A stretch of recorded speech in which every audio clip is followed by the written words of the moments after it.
Dear students, welcome to the education will. आप सबका दी education में स्वागत है। प्यारे बच्चों, आप सब अब आज नया चैप्टर आप पढ़ने वाले हैं। वो चैप्टर कौन है? बहुपद है। यानी सेकंड चैप्टर है बहुपद है, यानी पॉलिनोमियल। तो पॉलिनोमियल आप लोग पढ़ेंगे। और जो भी बुक आप लोग हो, आपके पास जो भी बुक हो उसको आप ओपन करिए। और जो भी कंटेंट हम ले चलेंगे एनसीईआरटी बुक से ले चलेंगे, इसे एनसीईआरटी बुक से। तो एनसीईआरटी बुक अगर आपके पास नहीं है तो आप मार्केट से परचेज कर लीजिए, और अगर है तो उसको ओपन करिए। अगर एनसीईआरटी जिन बच्चों के पास नहीं है, जो भी बुक उनके पास है उस बुक को आप ओपन करिए और बहुपद खोलिए। सेकंड नंबर चैप्टर खोलिए, ओपन करिए। तो जैसे देखिए सेकंड चैप्टर क्या है? बहुपद है। देखिए यहाँ पर बहुपद है।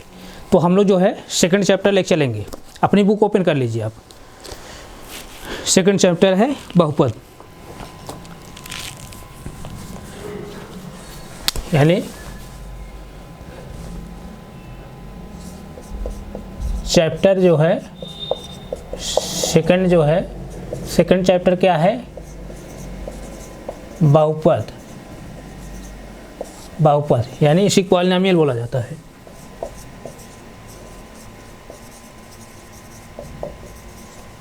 पॉलिनोमियल, बहुपद। तो इस चैप्टर को इस पॉलिनोमियल को यानी बहुपद पढ़ने से पहले हम लोग कुछ थोड़ा सा बेसिक कुछ हम कंसेप्ट जानेंगे। तो बेसिक कंसेप्ट में हम लोग पहले नंबर के बारे में हम जानेंगे, यानी नंबर सिस्टम के बारे में। अभी नंबर सिस्टम आपका पहला ही चैप्टर है। हम जब वहाँ पढ़ाएंगे तो डिटेल्स पढ़ाएंगे, लेकिन जितना आपको यहाँ ज़रूरत पड़ेगी तो उसके बारे में हम थोड़ा डिस्कस करेंगे। उसके बाद तब हम क्या डिस्कस करेंगे? अलजेब्रिक एक्सप्रेशन क्या होता है, यानी बीजिक जो व्यंजक होता है उसके बारे में डिस्कस करेंगे।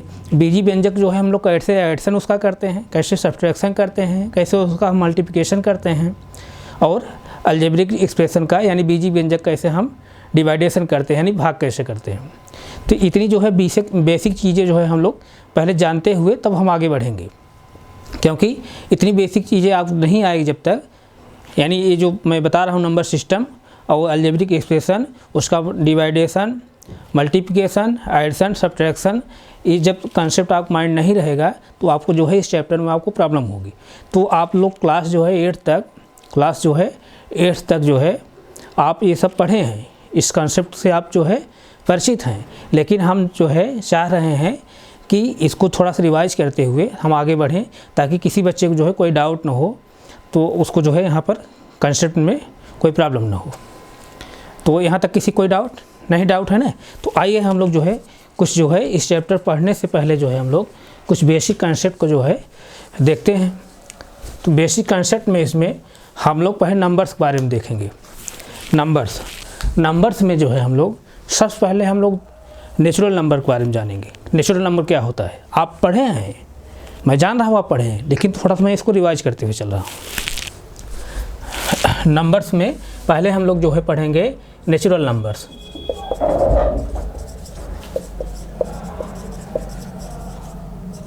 नेचुरल नंबर्स यानी प्राकृतिक संख्याएं। प्राकृतिक संख्याएं क्या होती हैं? ऐसी संख्याएं जो 1 से शुरू होकर के कहाँ तक जाती हैं? इनफाइनाइट तक। उसे हम क्या कहते हैं? नेचुरल नंबर कहते हैं, यानी प्राकृतिक संख्या कहते हैं। जैसे 1 2 3 4 5 6 7 8 9 10 11 12 एंड सो ऑन इनफाइनाइट तक। इस तरह जो नंबर होती हैं उसी को हम लोग क्या बोलते हैं? Natural number. यानी ऐसी संख्याएं जो 1 से शुरू होकर के कहाँ तक जाएं? इनफाइनाइट तक। उस तरह की संख्याओं को हम लोग क्या कहेंगे? नेचुरल नंबर यानी प्राकृतिक संख्याएं कहेंगे। लेकिन ध्यान दीजिए, जैसे 1 और 2 के बीच में आप देखेंगे तो इस तरह से भी आ सकता है, 1.2 भी आ सकता है, 1.3 भी आ सकता है, या 1/2 1/2 भी आ सकता है।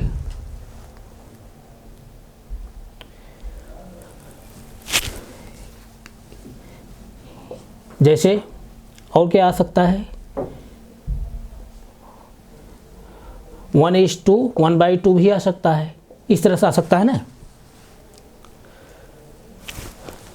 और जैसे 3/2 भी आ सकता है, इस तरह से आ सकता है, यानी 1 और 2 के बीच में। इसी तरह 2 और 3 के बीच में भी आ सकता है, और 3 और 4 के बीच में आ सकता है, इस तरह से पॉइंट में। और इस तरह से जैसे मैं फ्रैक्शन में लिखा हूँ, इस तरह नंबर आ सकती हैं। लेकिन ध्यान दीजिए, इस तरह जो नंबर होंगी वो सब जो है नेचुरल नंबर के अंतर्गत नहीं आएंगी। यानी 1 से 2 के बीच में जैसे इस तरह से नंबर आ सकती हैं, 2 से 3 के बीच में इस तरह से नंबर आ सकती हैं, ये सब नंबर जो है नेचुरल नंबर नहीं होती हैं, प्राकृतिक संख्याएं सब नहीं होती हैं। तब किस तरह की, सिर्फ इस तरह जो 1 2 3 4 5 6 7 8 9 10 11 12 एंड कहाँ तक, एंड सो ऑन इनफाइनाइट तक। यानी कहने का मतलब जो इस तरह डिजिट हैं, जो इस तरह के अंक हैं, वही अंक ही जो है सिर्फ प्राकृतिक संख्या होंगी। लेकिन इस तरह से जो है आप फ्रैक्शन लेंगे, 1.3 लेंगे, 1.2 लेंगे, इस तरह नहीं। जैसे आपको माइंड बन रहा होगा ना कि सर जैसे 1 और 2 के बीच में ये भी आ सकता है, ये भी आ सकता है, ये भी आ सकता है, ये भी आ सकता है, ये भी आ सकता है। तो ये सब जो नंबर्स हैं ये सब नेचुरल नंबर नहीं होती हैं। नेचुरल नंबर कौन है, 1 से लेकर के इनफाइनाइट तक जो इस तरह से अंक हैं, डिजिट हैं, वही नेचुरल नंबर होता है। तो नेचुरल नंबर आप जान गए ना, नेचुरल नंबर अब जान गए। अब हम लोग जो है सेकंड जो आएंगे, सेकंड जो नंबर हम लोग देखेंगे वो क्या है। सेकंड जो नंबर है whole number, whole number, whole numbers यानी पूर्ण संख्याएं,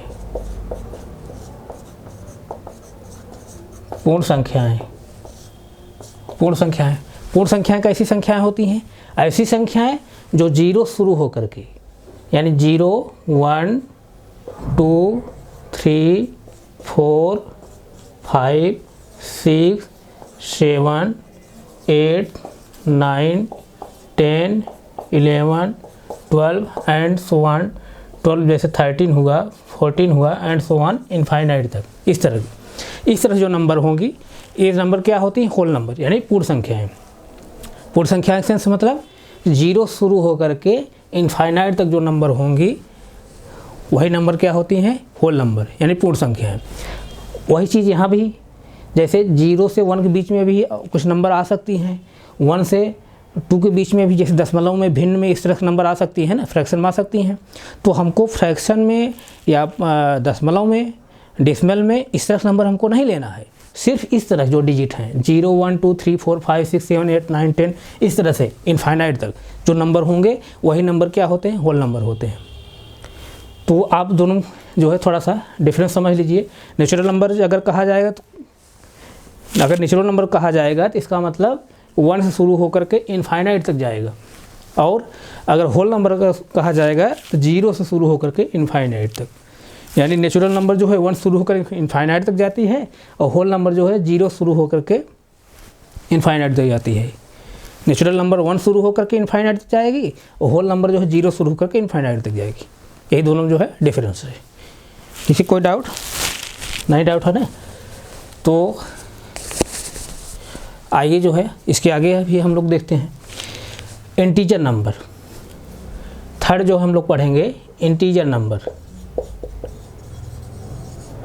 इंटीजर नंबर्स, इंटीजर नंबर्स यानी पूर्णांक संख्याएं,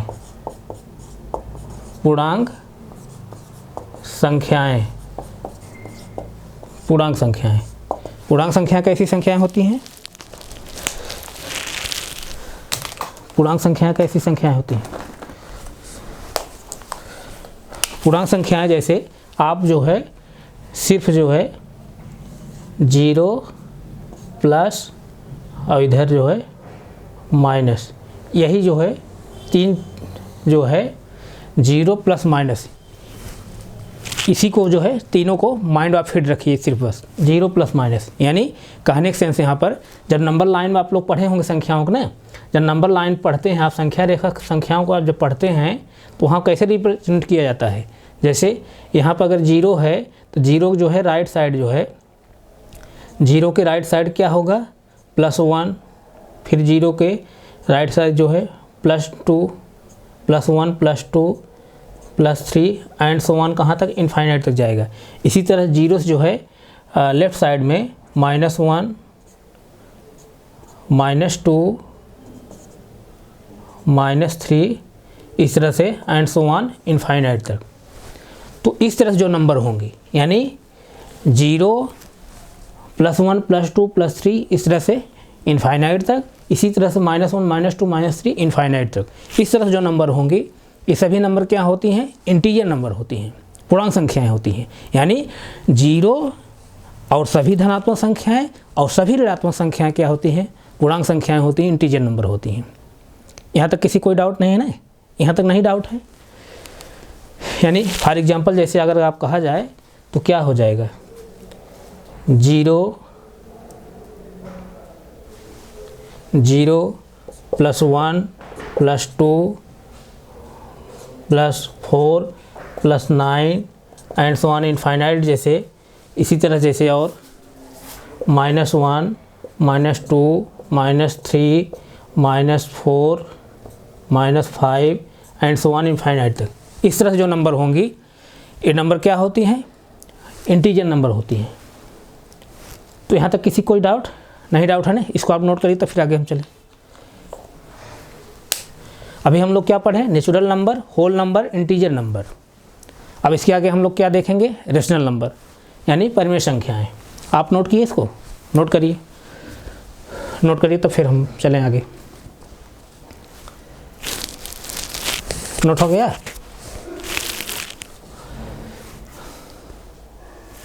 आइए इसके आगे अब अगली जो नंबर पढ़ेंगे हम लोग, क्या पढ़ेंगे, रेशनल नंबर। रेशनल नंबर्स यानी इसी को हम लोग क्या बोलते हैं, परिमेय संख्याएं।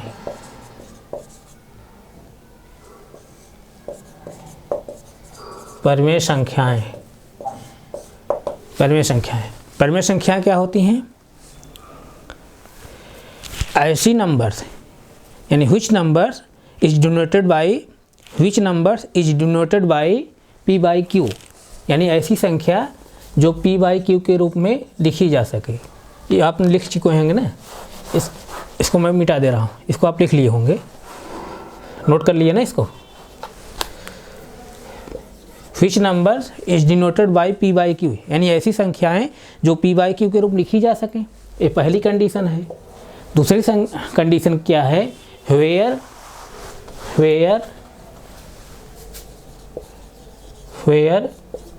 p and q are integer,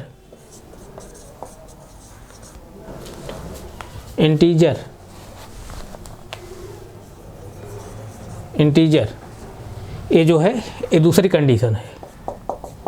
और थर्ड जो कंडीशन होती है परिमेय संख्या होने के लिए, किसी संख्या को परिमेय संख्या होने के लिए जो थर्ड कंडीशन होती है, but q is not equal to 0, ये थर्ड जो है कंडीशन है, तीसरी कंडीशन है। यही तीनों कंडीशन कोई भी संख्या अगर फॉलो करेगी तो वो संख्या जो है 100% जो है रेशनल नंबर होगी, यानी परिमेय संख्या होगी। तो जैसे आप देखिए यहाँ पर एग्जाम्पल के माध्यम से हम लोग समझने की कोशिश करेंगे। यानी कहने के सन से कोई भी संख्या परिमेय संख्या कब होगी, पहली कंडीशन उसके लिए, यानी किसी भी संख्या को परिमेय संख्या होने के लिए पहली कंडीशन क्या है, संख्या p/q के रूप में लिखी गई हो। दूसरी कंडीशन क्या होनी चाहिए, p और q दोनों क्या होने चाहिए, इंटीजर होने चाहिए। और तीसरी कंडीशन क्या होनी चाहिए, but q is not equal to 0, q जो है 0 बराबर नहीं होना चाहिए। पहली कंडीशन जो है किसी भी संख्या को परिमेय संख्या होने के लिए पहली कंडीशन है संख्या p/q के रूप में लिखी गई हो। दूसरी कंडीशन है where p and q are integer, और जहाँ p और q दोनों क्या होने चाहिए, इंटीजर होने चाहिए, पूर्णांक होने चाहिए। तीसरी कंडीशन है क्या, but q is not equal to 0, q 0 बराबर नहीं होना चाहिए। अगर यही तीनों कंडीशन कोई संख्या फॉलो करेगी, कोई नंबर फॉलो करेगी, वो नंबर क्या होगी, 100% क्या होगी, रेशनल नंबर होगी, यानी परमेय संख्या होगी। तो जैसे इसकी एग्जांपल आप देखिए, अब यहाँ P/Q का सेंस क्या है, P/Q का सेंस ये है कि भिन्न के रूप में, फ्रैक्शन के रूप में संख्या लिखी गई हो। जैसे हम एग्जांपल लेते हैं 1/2, 1/2 क्या परमेय संख्या है, 1/2 क्या परमेय संख्या है, 1/2 क्या परमेय संख्या है। तो इसको चेक करिए परमेय संख्या है कि नहीं है। तो पहली कंडीशन देखिए फॉलो हो रही नहीं। पहली कंडीशन क्या है, संख्या P/Q के रूप लिखी गई हो, तो संख्या P/Q के रूप लिखी गई है, पहली कंडीशन फॉलो हो गई। दूसरी कंडीशन क्या है, P and Q are integer, P और Q दोनों क्या होने चाहिए, इंटीजर होने चाहिए। P क्या है यहाँ पर 1 है, यानी पॉजिटिव है, और सभी पॉजिटिव नंबर्स क्या होते हैं, इंटीजर होते हैं। अभी मैं बताया हूँ, इंटीजर नंबर्स में बताया हूँ। फिर क्या Q क्या है, 2 है, यानी धनात्मक है, पॉजिटिव है, और सभी पॉजिटिव नंबर्स जो होते हैं इंटीजर नंबर्स होते हैं, यानी दूसरी भी कंडीशन यहाँ फॉलो हो गई, यानी P और Q दोनों क्या है, इंटीजर हैं, पूर्णांक हैं, दूसरी कंडीशन फॉलो हो गई। तीसरी कंडीशन क्या है, but Q is not equal to 0, Q 0 बराबर नहीं होना चाहिए। तो यहाँ देखिए Q 0 बराबर है, Q 0 नहीं है, बल्कि क्या है, 2 है। इसलिए ये संख्या जो है, ये नंबर जो है परमेय संख्या होने के लिए ये तीनों कंडीशन फॉलो कर रही है। जब तीनों कंडीशन फॉलो कर रही है तो ये संख्या क्या है, परमेय संख्या है। किसी कोई डाउट नहीं? डाउट। इसी तरह जैसे -4/9 देखिए क्या ये परमेय संख्या है, ये संख्या परमेय संख्या है कि नहीं है, चेक करिए इसको। तो किसी भी नंबर्स को, किसी भी संख्या को परमेय संख्या होने के लिए यही तीनों कंडीशन फॉलो करना पड़ेगा। अगर ये तीनों कंडीशन फॉलो करेगी वो संख्या, तो वो परमेय संख्या होगी। तो पहली कंडीशन क्या है, संख्या P/Q के रूप लिखी गई होनी चाहिए। तो संख्या है देखिए P/Q के रूप लिखी गई है, यानी फ्रैक्शन के रूप लिखी गई है, अंश और बटे हर ग्रुप लिखी गई है। पहली कंडीशन फॉलो हो गई। दूसरी कंडीशन क्या है, where P and Q are integer, यानी जहाँ P और Q दोनों क्या होने चाहिए, इंटीजर होने चाहिए, पूर्णांक होने चाहिए। तो P और Q दोनों क्या इंटीजर हैं, तो P पहले चेक करिए इंटीजर है कि नहीं है। P क्या है, -4 है, -4 है, यानी ऋणात्मक संख्या है, यानी निगेटिव नंबर से। अभी मैं जस्ट बताया हूँ इंटीजर नंबर में कि सभी जो है निगेटिव नंबर्स होते हैं, यानी ऑल निगेटिव नंबर्स क्या होते हैं, इंटीजर होते हैं। इसका मतलब P क्या है, यहाँ पे इंटीजर है। इसी तरह Q क्या है, यहाँ पर पॉजिटिव नंबर है। Q जो है पॉजिटिव नंबर है, यानी Q क्या है, 9 है, और 9 क्या है, पॉजिटिव है, धनात्मक है, और सभी धनात्मक संख्याएं यानी ऑल पॉजिटिव नंबर्स क्या होते हैं, इंटीजर होते हैं। यानी दूसरी भी कंडीशन यहाँ पर फॉलो हो गई, यानी P और Q दोनों हैं क्या है, इंटीजर हैं, दोनों कंडीशन फॉलो हो गई। तीसरी कंडीशन क्या है, but Q is not equal to 0, Q 0 बराबर नहीं होना चाहिए। Q देखिए यहाँ 0 है, Q 0 बराबर नहीं है, बल्कि क्या है, 9 है।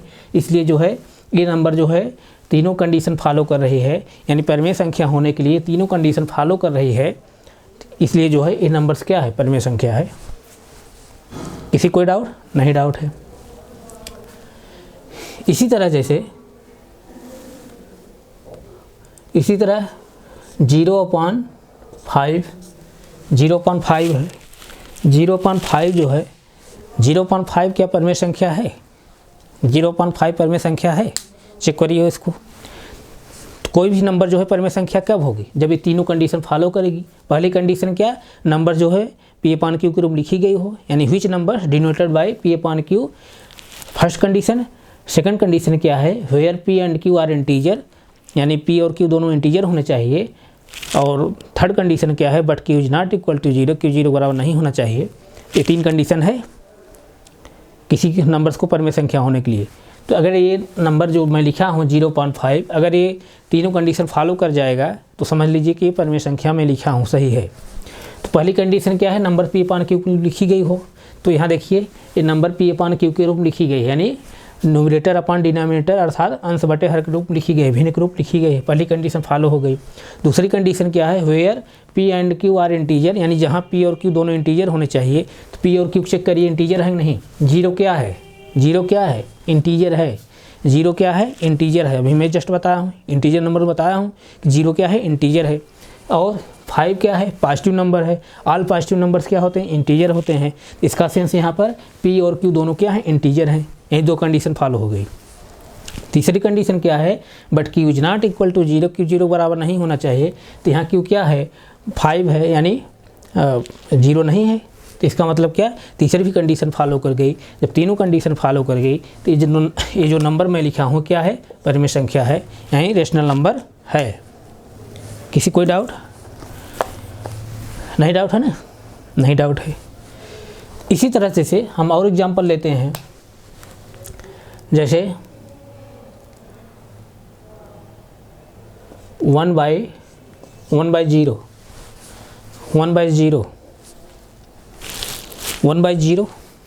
क्या ये परिमेय संख्या है? चेक करिए इसको, क्या ये परिमेय संख्या है? चेक करिए। तो परिमेय संख्या होने के लिए यही 3 कंडीशन फॉलो होनी चाहिए किसी नंबर्स को। तो देखिए ये जो नंबर मैं लिखा हूँ 1/0, ये तीनों कंडीशन क्या फॉलो कर रहा है? पहली कंडीशन क्या, संख्या पी अपान क्यू के रूप लिखी गई हो, संख्या पी अपान क्यू के रूप लिखी गई है, यहाँ पर न्यूमरेटर अपान डिनोमिनेटर के रूप में लिखा गया है, यानी अंश बटे हर रूप लिखा गया है, अर्थात भिन्न के रूप लिखा गया है। पहली कंडीशन फॉलो हो गई।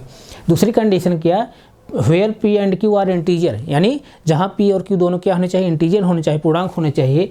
तो यहाँ देखिए पी क्या है, पी क्या है, 1 है, 1 यानी पॉजिटिव है। ऑल पॉजिटिव नंबर्स क्या होते हैं, इंटीजर होते हैं, यानी पी क्या है, इंटीजर है।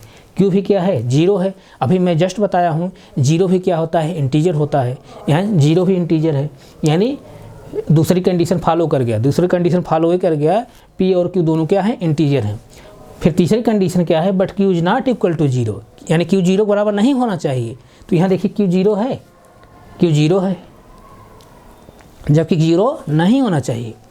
तीसरी कंडीशन ये है, ध्यान दीजिए, मोस्ट इम्पॉर्टेंट है ये। तीसरी कंडीशन मोस्ट इम्पॉर्टेंट है। ये तीसरी जो कंडीशन है इस पर स्टार लगा लीजिए, मोस्ट इम्पॉर्टेंट है, most important, most important. But Q is not equal to 0, यानी क्यू 0 बराबर नहीं होना चाहिए। तो लेकिन यहाँ पर क्यू क्या है, 0 है, जबकि 0 नहीं होना चाहिए। क्यू 0 नहीं होना चाहिए, लेकिन क्यू यहाँ पर 0 है।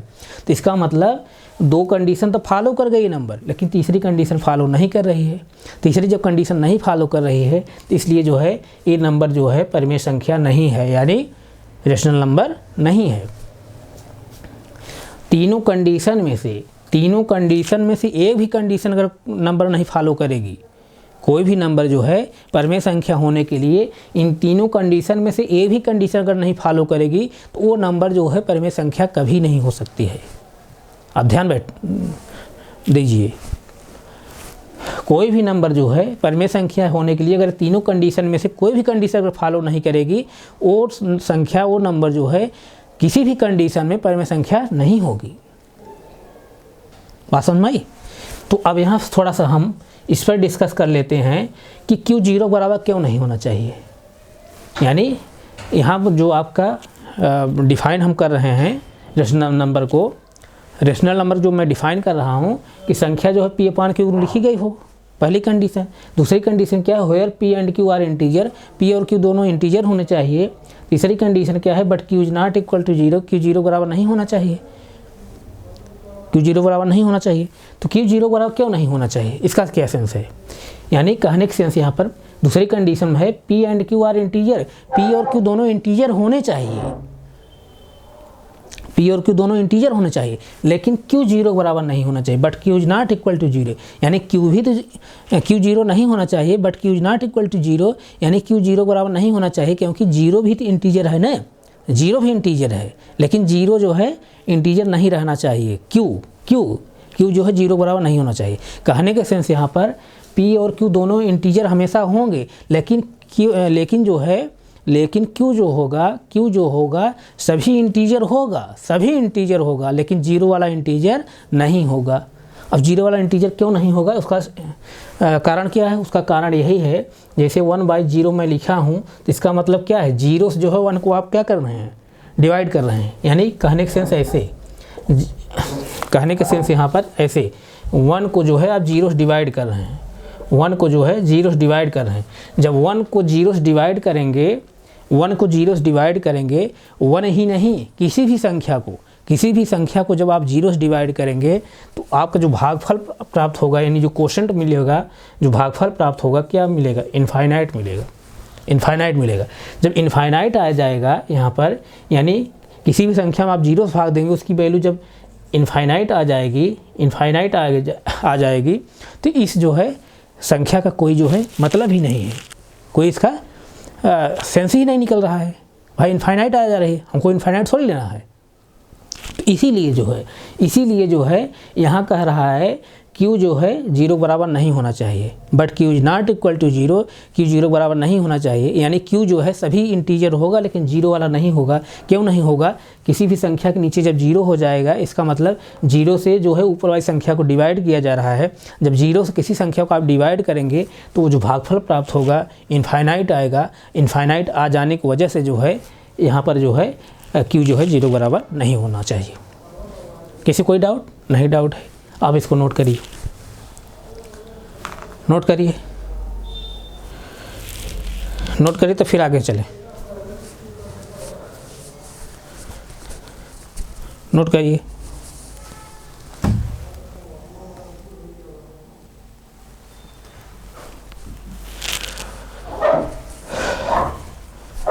नोट हो गया? तो आपको जो है पॉलिनोमियल यानी बहुपद पढ़ने के लिए जो है आपको थोड़ा बहुत जो है नंबर सिस्टम की जानकारी होनी चाहिए। नंबर सिस्टम को आपको जानकारी नहीं रहेगी तो आपको प्रॉब्लम वहाँ होगी। इसीलिए जो है मैं थोड़ा सा यहाँ नंबर सिस्टम के बारे में डिस्कस कर दिया, ताकि हम जब पढ़ाने लगें यानी जो ज़रूरत पड़ेगी नंबर सिस्टम के बारे में वहाँ आपको कोई डाउट न हो। तो और जब नंबर सिस्टम हम पढ़ाएंगे तो वहाँ डिटेल्स में पढ़ाएंगे, जो आपके चैप्टर में दिया गया है, आपको जो सिलेबस में है उसके अकॉर्डिंग जो है हम बहुत डीपली पढ़ाएंगे, बहुत डिटेल्स पढ़ाएंगे।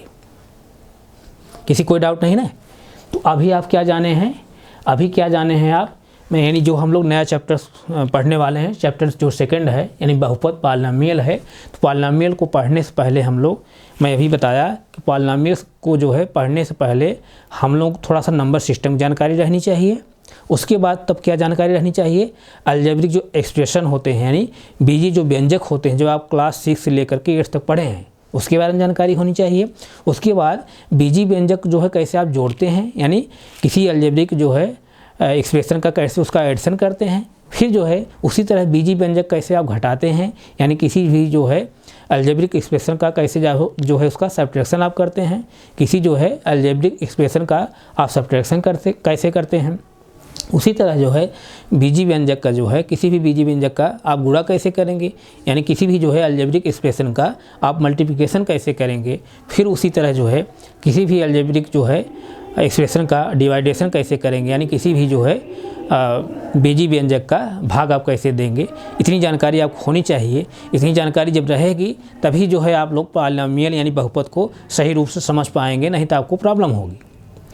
तो जिसमें जो है हम लोग नंबर सिस्टम के बारे में अभी हम लोग डिस्कस किए हैं, तो इतनी जो है आपको ज़रूरत पड़ेगी, इससे ज़्यादा ज़रूरत नहीं पड़ेगी वहाँ पर। तो इतनी चीज़ आप जान गए, यानी आप लोग नंबर सिस्टम क्या जाना? नेचुरल नंबर जाना, फिर जो है होल नंबर जाना, फिर इंटीजर नंबर जाना, फिर रेशनल नंबर जाना। इतनी आपको ज़रूरत पड़ेगी वहाँ पर। उसके बाद और ज़रूरत नहीं पड़ेगी। तो नंबर सिस्टम जब हम आपको पढ़ाएंगे, आपकी जो सिलेबस दिया गया है चैप्टर जो फर्स्ट है, तो वहाँ हम सिलेबस के अकॉर्डिंग जो है बहुत डीपली पढ़ाएंगे, बहुत डिटेल में पढ़ाएंगे। तो यहाँ तक आप किसी कोई डाउट नहीं है ना? नहीं डाउट है, आप इसको नोट भी कर लिए। तो अब हम जो है इसकी अगली क्लास में जो है हम क्या पढ़ाएंगे? अलजेब्रिक एक्सप्रेशन, अलजेब्रिक एक्सप्रेशन का एडिशन कैसे होता है, अलजेब्रिक एक्सप्रेशन का जो है सब्ट्रैक्शन कैसे होता है, अलजेब्रिक एक्सप्रेशन का मल्टीप्लिकेशन कैसे होता है, अलजेब्रिक एक्सप्रेशन का डिवाइडेशन कैसे होता है। तब उसके बाद जो है हम लोग चलेंगे बहुपद चलेंगे, यानी पॉलिनोमियल चलेंगे। तब हम लोग बहुपद को डिफाइन करेंगे, बहुपद क्या होता है। उसके बाद बहुपद में जो हमको सिलेबस के अकॉर्डिंग पढ़ना है तब हम उसको पढ़ेंगे। किसी कोई डाउट? नहीं डाउट है ना? तो अगर कोई डाउट हो तो आप अपना डाउट हमारे कमेंट बॉक्स में डालिएगा। जो भी डाउट रहेगा उसको हम लोग अगली क्लास में रिवाइज करते हुए आगे बढ़ेंगे। तो आप इसको नोट कर लीजिए ना? नोट कर लिए। तो हम अब यहीं तक रख रहे हैं, आगे फिर कंटिन्यू करें। Thank you so much.